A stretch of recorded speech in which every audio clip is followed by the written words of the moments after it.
All right, so today we're going to be touching down on something which is very, very, which is common right now. Okay, it is the floods and how we can deal with drainage management. So we're talking surveying for sustainability in Nigeria, drainage and surface water runoffs in focus. And joining me in the studio this morning, Surveyor Agwu Ogonna Roberts, member Nigerian Institution of Surveying, Publicity Secretary, APPSN Lagos State Branch. Surveyor Agwu Roberts, it's nice to have you back in the studios. Good morning. Good morning, Mr. Victor. It's good to be back. Yeah, last week you were away on training. Yes. But thank God you're here. Yes, part of the requirements for a surveyor to be relevant is to keep training and retraining. So I had to go upgrade my skills a bit. Which is very, very good. Yes. So how are things panning out for the surveying profession? Oh, yes, very well. Very well. Things have been going well, and then the rains are here, so there's also a heightened demand for our services. Oh, good. And that's where we're going to be touching down on, really, because I would like you to just talk to my listeners the importance or perhaps the significance of surveying in managing drainages and even surface water runoffs in Nigeria. How important is it? Okay, so first of all, we need to look at the subject of flooding. What exactly is flooding? Tell me. So flooding is simply an overflow of water that submerges an area of land that is usually dry. So when an area of land is usually dry and then you have water or any other fluid submerging it, that is flooding. That is flooding. How does it occur? What causes it?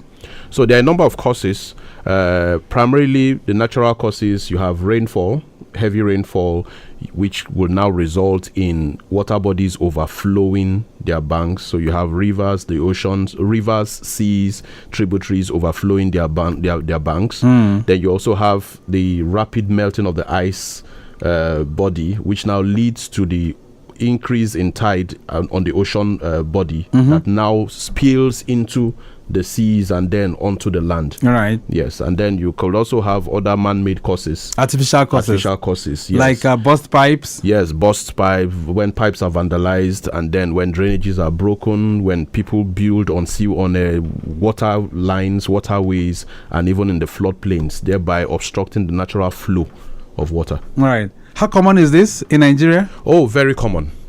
Very common. It's just we woke up this morning to the news of the flood in Mokwa. That's right. Yes, in Niger. In Niger State. Yes. So if people up north are experiencing, and it's so funny that the north is regarded as dry land, and then the elevation is high, but yet when they experience flood, it's usually very disastrous. Like this one in Mokwa, a lot of people have lost their lives already. I understand. Yes. I understand that. I mean, people sleeping, waking up to find out that their homes were flooded. Yes. And you begin to wonder, is it because of the River Niger, or what could be responsible for them to have experienced that kind of flooding? Well, Niger State is a state that is peculiarly blessed.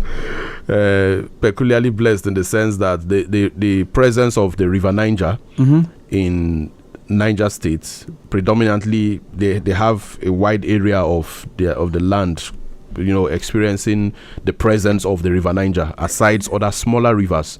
I think state governments and even the federal government should pay particular attention to states like that. It's a very big state, by the way. It's the second largest in Nigeria, with over 72,000 square kilometers. Yes. That's you saying something like finding 20 times the size of Lagos in that particular state. Yes. All right. So, but let's touch down on this now. So, how significant or how important is surveying to managing the drainages and the surface water runoffs?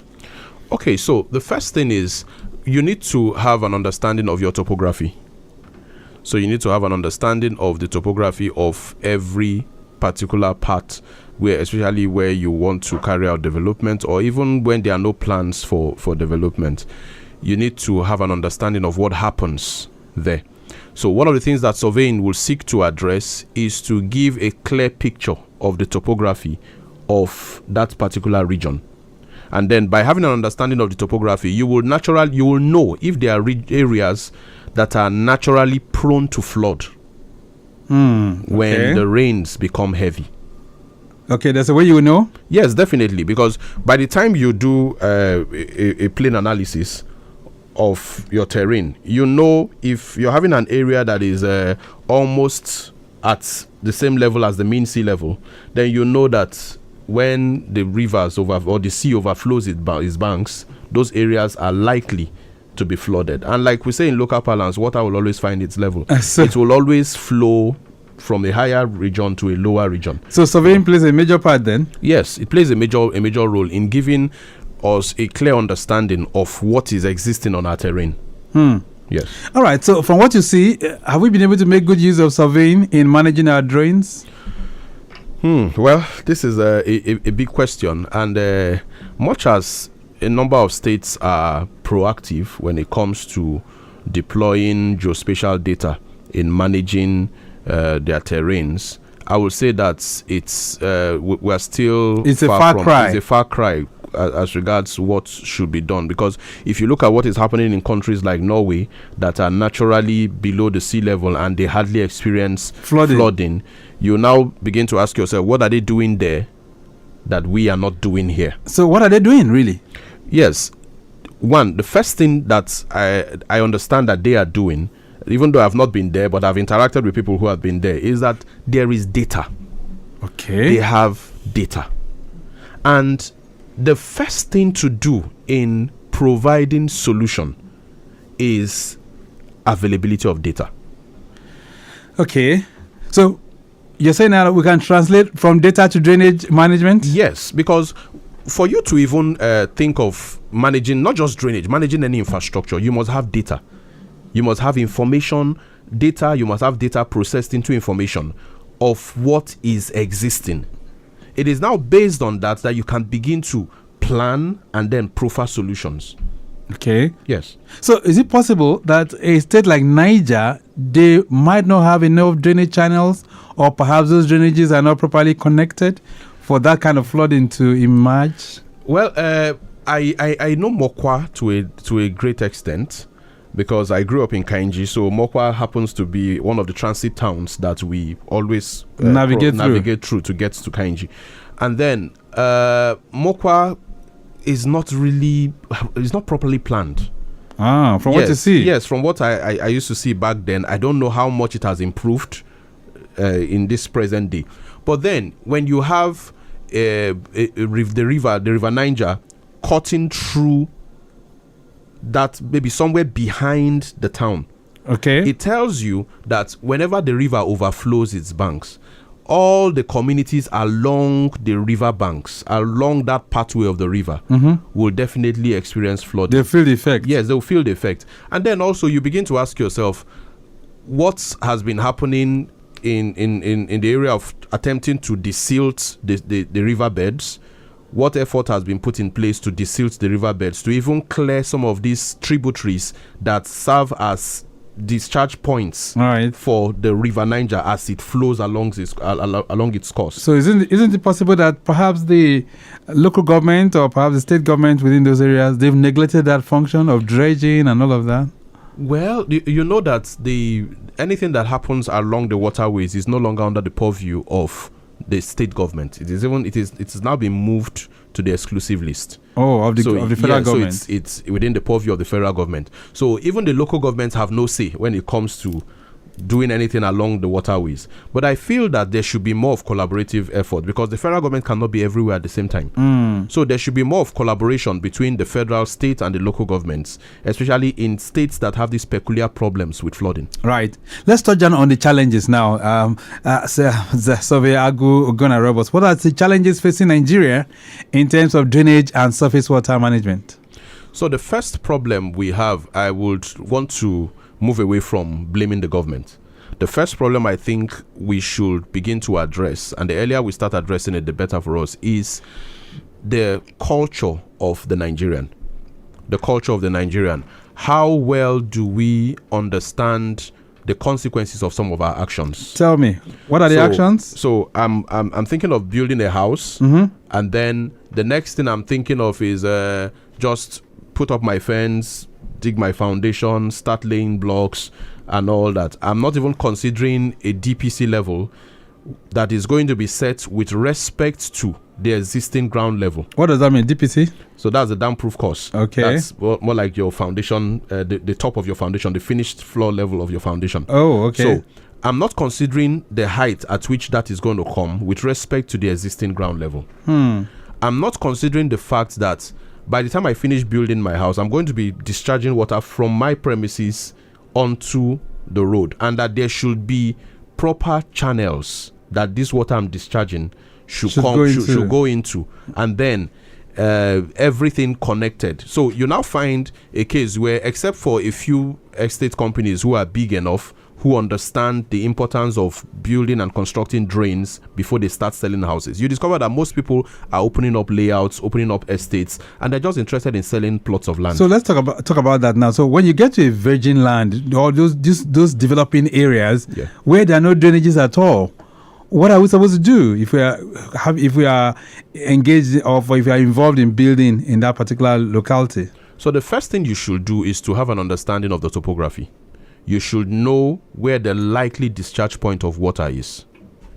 Okay. Yes, so that when you're putting up your construction, you should at least, if you are an individual who comes to buy land in a particular location, and then it's going to be very cumbersome for you to start constructing drains, building drain for the community to take water out. But then what you can do is have an idea, engage a surveyor to carry out a topographical survey on your premises and then around your premises. Then also, the surveyor, if he knows his onions, would know that part of the things he's supposed to do for you is to look for the nearest discharge point for water. Yes, so he looks for that point and then advises you on how to slope your drain, because it will be counterproductive to be sloping your drain in the opposite direction to the natural flow. Oh, okay. Yes. So you should, if you're the only one who is putting up your drain, you could just go the extra mile of creating an overlap, before and after your own property, just to what does that mean? Overlap? So an overlap is, if for instance the width of your plot is 15 meters, you could just go 5 meters before, 5 meters after. Oh, okay. Yes, and then put up your drain. So, but the Nigerian factor, you would think, am I going to be building drain for my neighbor and all that? But what you must understand, you can build your own drain, right? Yes, you can build your own drain. Even though the problem with building your own drain is that you have built your own drain in isolation to what could be happening in the general environment. Right. As against when it's a communal effort, where the drains are properly constructed, the right levels are adopted, and then the drain is sloped in a particular direction. Yeah. Lagos Traffic Radio 96.1 FM. This morning on the program, we're looking at surveying for sustainability with drainage and run water. That's storm water. As the focus this morning. Surveyor Ogonna Roberts is taking us to the classroom on this. If you have any questions to also ask, feel free to join the conversation, and that's on 091-5387-7127. 091-5387-7127. So how do surveyors collect and, of course, analyze data, especially those ones that relate to drainages and surface water runoffs? Okay, so by the use of our equipment, either you're using your level or your total station or your GNSS receiver, you can carry out a topographical survey. Okay. Which involves you picking coordinates and heights, XYZ, that's what we call it, the technical term XYZ, which is your eastings, northings, and your heights for a particular region. And then by the time you do carry out your data analysis and then you process, you will have either you're having a contour map, or you're having a spot height map, or you're having a drainage analysis map that shows the direction of flow, the natural, undisturbed direction of flow for water. Okay. So these are the things, this information is what will aid the architects and the structural engineers in their designs. Right. And then help them, advise them on where to position their drains and then how to channel water out of that premises. I've seen some locations in Lagos, places like Ogba, where the terrain is not level. Yeah. You have some places, Obawale. Those are very, very common areas in Lagos. So how is building done in those locations? You see buildings, they are actually standing, but the way it's been built is such a way that the ground slopes down, and you begin to wonder how this has been done. you'll see some buildings from the front you think is a bungalow. Exactly. So by the time you move towards the back, you now discover that this is actually a 2-story building. So that tells you the ingenuity of the built environment, of built environment professionals. So when you have you find yourself in that situation, and then the surveyor carries out a topographical survey, and this is where most times property owners make mistakes. They say, the land is just 500 square meters. Why do I need a topographical survey? But you could have a piece of land that is 400 square meters, and then the height difference from the beginning of the plot to the end of the plot might be as much as 5 meters. You mean it? Yes. We've seen situations where, like where you mentioned some parts of Ogba and Obawole, where your neighbor, you could be in a bungalow, and then your neighbor is living in a 2-story building, but you can stand from your room, you're seeing the roof of his own building, and yet his own is a 2-story building, while yours is a bungalow, just because of the undulation of the terrain. Yes. So how is that done in terms of putting that into practice to build, and then ensuring that drainage channels there will be properly managed? So what happens is, from the topographical survey, the architect now knows the type of structure to design, and then the structural engineers also factor in this information into designing their foundations, and then also putting up drainage channels for that area. And can those buildings stand the test of time? Definitely. Once construction is right, it will stand the test of time. Okay. Well, because that's something that brings some kind of concern to some people. Yeah. But I needed to look at the role of surveying in designing and, of course, implementing effective drainage systems. So once the structural guys and the architects have finished their designs based on the advice of the surveyor, it is now the surveyor's duty to take that design and go plant it on the ground. Oh, just like that? Yes, it is his job to, because he is the one who understands, he has the training, he has the skills, he has the expertise. Okay. To transfer designs from paper to ground. And that's what we call setting out. All right. Yeah. All right. So earlier on, you mentioned Norway as a country that is below sea level. Yes. Yet they've been able to manage these things in such a way that flooding rarely occurs, right? Yes. So how do surveyors identify areas that are prone to flooding and provide, some kind of recommendations that would mitigate the risk of flooding? So every position on the Earth's surface has a unique height, and that height is determined through some scientific methods, and it is peculiar to that particular spot. So what that simply means is that if I carry out a topographical survey using and connecting that survey to a network of well-established controls, there is a particular height I will see when I look at my processed data. For instance, if I'm done processing my data and then I'm seeing maybe minus 0.5 okay, at a particular point, that tells me that I'm already 50 cm below the sea level.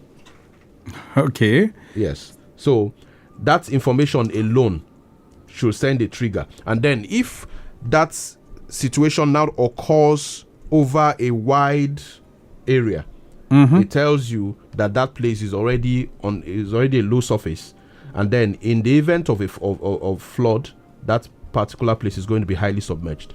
Wow, that's the way it is. Yes, that's the way it is. Lagos Traffic Radio 96.1 FM.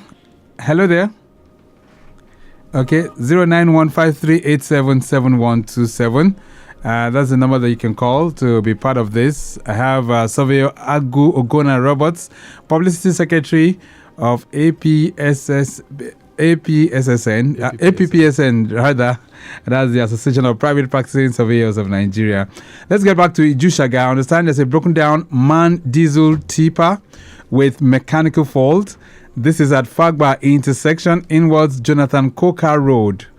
Men on ground managing the situation while they are awaiting a tow truck for evacuation. All right, it's causing some backlog at the moment and it's being worked on. So take note of that, those of you that are within that corridor. All right, so earlier on we had the breakdown also around Ajayi. That one has been sorted, but this one is very, very fresh right now at Fagba intersection. All right, then. 09153877127. That's the numbers that you can connect with us if you want to ask any question that relates to this. Surveyor Ogonna Roberts. So let's talk about this now, because flooding this year, we would like to avoid all forms of flooding. Let's bring it home to Lagos. Are we making good use of surveying and, of course, the data provided by surveying to plan for flooding in Lagos? Well, I would say the government is doing its best, and then, but there's more to be done.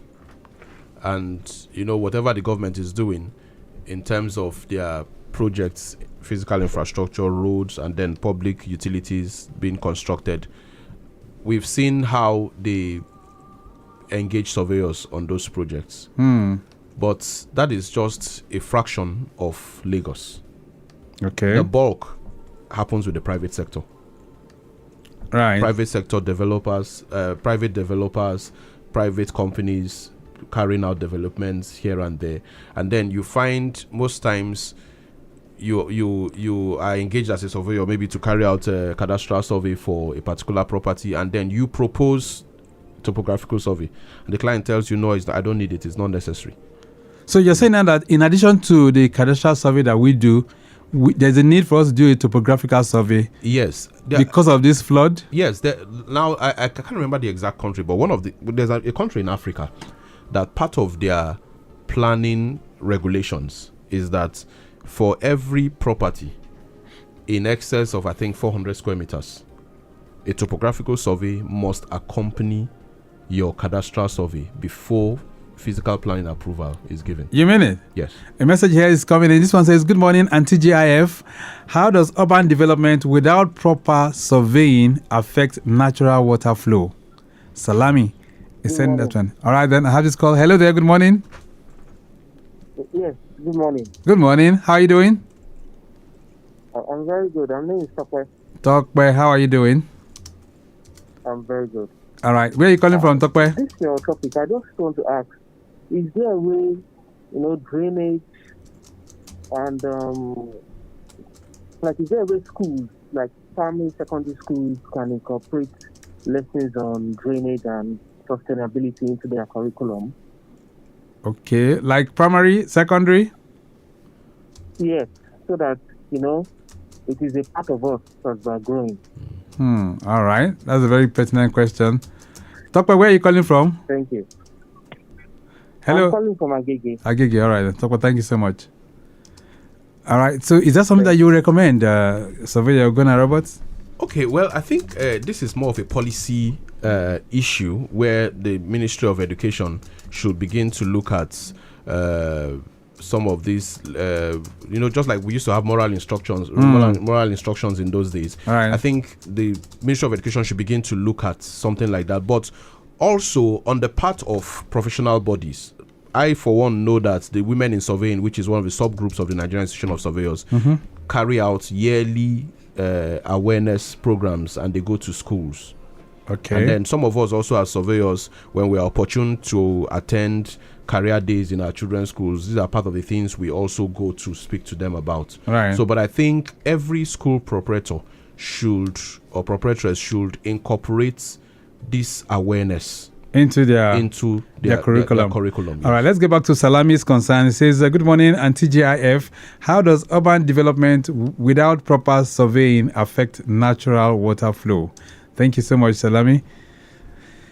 Yes, okay, so when you have urban planning programs, or will I say agendas, without the input of surveying, it will affect the natural flow of water, because how do you know what exactly to put at a particular point? How do you know? It's not enough to identify. For instance, if you are driving along the Long Bridge on your way out of Lagos towards the Mowe axis, yes, you will notice that whenever it's raining season, a lot of houses on the right hand side, yes, are submerged, and a number of those structures are on the floodplain. Okay. So in the first place, some of those buildings should not even be there. Some of those buildings shouldn't be there. Because what is the floodplain? The floodplain is supposed to be like a buffer. It's supposed to be a buffer. And it's supposed to be a free zone. Yes, it's supposed to be a free zone. So whenever you have the river overflowing its banks, those are places that the water is contained, so it doesn't spill into inhabited areas. But people want to have their houses on. You want to have lake views. You want to have lagoon view. You want to have, want to build a lagoon front property and all that. So people have also started acquiring property kind of lands on the floodplains. Which is quite unfortunate. Which is quite unfortunate. So, but if the government decides to, if that is happening with the permission of the government, then I think that proper measures should be put in place. In the sense that for areas like that, and even for every part of the state, we should have approved DPC levels. Okay, so the floor should be much higher. Yes, we should have approved DPC levels for every construction that is going on. And then, I think what obtains in Lagos is there's a particular size your land must be. I think it's either 1 hectare or so, that for you to be given approval to build anything on that particular size of land, you must have a topographical survey. But I think that number should be brought down. Okay. There's nothing bad in insisting on, at least we can start with 1,000 square meters. All right, this one says, good morning to the surveyor in the house. Said, can you share examples where lack of proper surveying has led to drainage failures? If you're in, send that one. If you're in, thank you so much. So do you have those kind of examples? Oh, well, they're scattered all over Lagos. All over Lagos and even beyond Lagos. There's a place that somewhere behind where our church is in Ifako. A lot of people have abandoned that particular road. Wow. There's this back gate, if you're familiar with Ifako, there's this back gate that opens up just opposite Global Impact Church. Right. Into Ifako. A lot of people who live around there no longer pass that road, especially if their cars are low. Ooh. The water is always there. So it's normally flooded? Even in the dry season. It's a collection point for that entire neighborhood. So that means the drainage there is failed. The drainage there's an existing drain on both sides of the road, because initially I used to think there was no drainage until one day I took time to go there, because we were thinking of doing community service for them, and we were thinking of, I said, since I'm a surveyor, let's even see how we can help them, probably desilt the drain and all that. But by the time we got there, we saw that the drains were existing on both sides of the road. But it has failed. But the drain slopes from the two opposite directions and comes to a valley. Oh, yes. Okay. So it settles there. Yeah, so it settles there. So that place is now a collection point, is a pond. Which is quite unfortunate. If a surveyor was involved in the construction of that drain, he would not have advised them to do that, because it's not as if the drains were sloped in opposite directions to meet at that point, and then a culvert was constructed to take the water out of that vicinity. Quite unfortunate, though. No, nothing like that happened. So you have properties there, there are buildings there. Some of them have been abandoned. Some of them have to now build a wall in front of their gate, so they cannot even drive into their compounds anymore. Wow. Wow. This one says, how does land reclamation in Lagos impact drainage and runoff water patterns? You didn't put your name, but thank you so much. Another one here says, Surveyor Agwu and Victor, well done. It says, in your opinion, how can the public be educated about the importance of proper drainage systems? Engineer Moruf Boyega is saying that one. Engineer Boyega, thank you. So what do you think we need to do to educate more people on all of this? One of such is what we're already doing, which is advocacy. Advocacy. And then I will also encourage, a lot of surveyors are doing it in their churches, in their mosques, in their CDAs, in their communities, in their social associations, advocating for the need to engage surveyors in physical planning. But I think the government should also tighten, the rope around offenders. Right. Yes, around offenders, people who dispose waste into drains, people who build on drain channels, people who distort the channel routes and all that. There should be stiffer punishments. Let's round off right now. The flash update coming in from the LASMA operations says within the Ojo corridor, after concerted efforts by traffic officers, Abuleado is now good for vehicular movement on both service lane and the main carriageway. While traffic managers are on ground, well positioned for adequate monitoring should in case of any eventuality. All right, then we have to go. So, Surveyor Ogonna Roberts, for us to get it right, what's your suggestion? What do you think we need to do? Okay, on drainage management and management of runoff water? Yeah, simple.